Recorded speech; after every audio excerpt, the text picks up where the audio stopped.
In today's video, we're going to be looking at the difference between congruence versus similarity. So in congruent figures, we know the size and the shape is maintained after a figure is being transformed. Now, opposed to similar, if they are similar, that means they are not, the size is not maintained, but the shape is, okay? And usually similar figures happen only after dilations. We're going to take a look at a couple different types of transformations being done to figures and answer questions based on those transformations.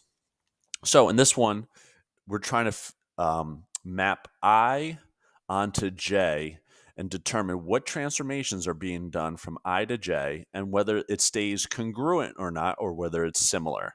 So it looks like it's being shifted down. So it's being shifted down. How many? I'm going to use this one. 1, 2, 3, 4, 5, 6.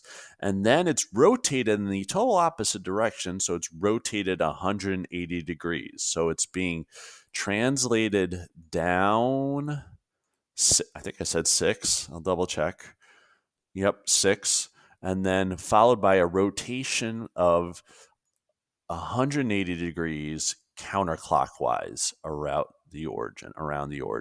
So boom, and then rotated. Now, these are congruent because only rigid motions are being done. No dilations are being done to this figure to get from I to J.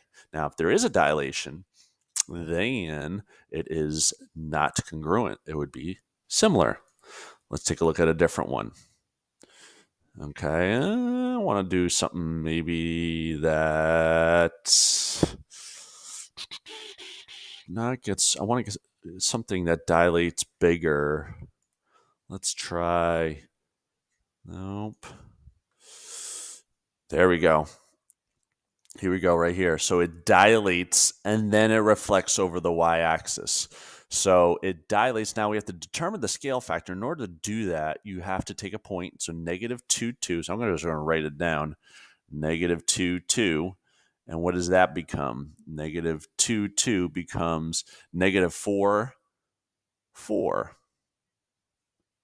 Now, to determine the scale factor, what you do is you just take the transformed figure and divide it by the original figure. So the scale factor would be negative 4 divided by negative 2, which is positive 2. Okay. So sometimes I have to do this to keep track, okay, if you can't do this math in your head. So it's being doubled in size, then reflected over the y-axis. Okay. I'm going to clear this. And then back to my pointer. Okay, so it's dilated by a scale factor of 2 followed by a reflection over the y-axis. Bam. And they are not congruent because non-rigid motions are being used. Dilations are being used. That's another way to say it. Okay, now let's take a look at a different one. I want to do a dilating, then let's try this. Okay. All right, here we go. Nah, I want to get a smaller one. What happens when it gets smaller? Nope, this one gets bigger. Okay. Nope. Rotation, dilation. Here we go. No, I already did 180.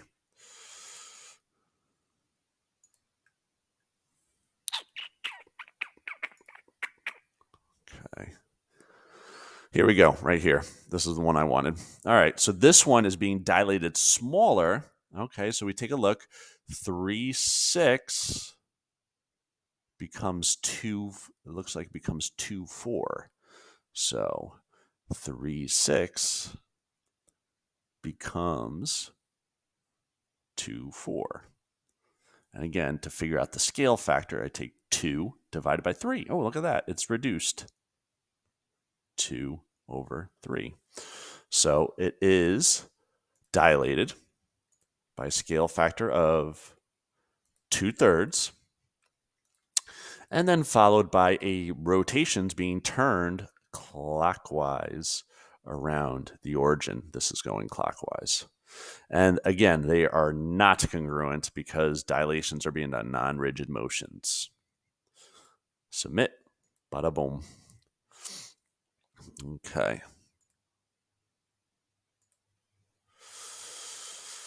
Let's go back to our mouse. We had enough of these. Let's look on to something else. Okay. Now, it's also important to recognize the corresponding parts when we transform something. So if I'm going 1 to 2, I have to figure out what stays corresponding. So it looks like they are congruent, right? They're the same size, right? TW is 1, 2, 3, 4. This is 1, 2, 3, 4.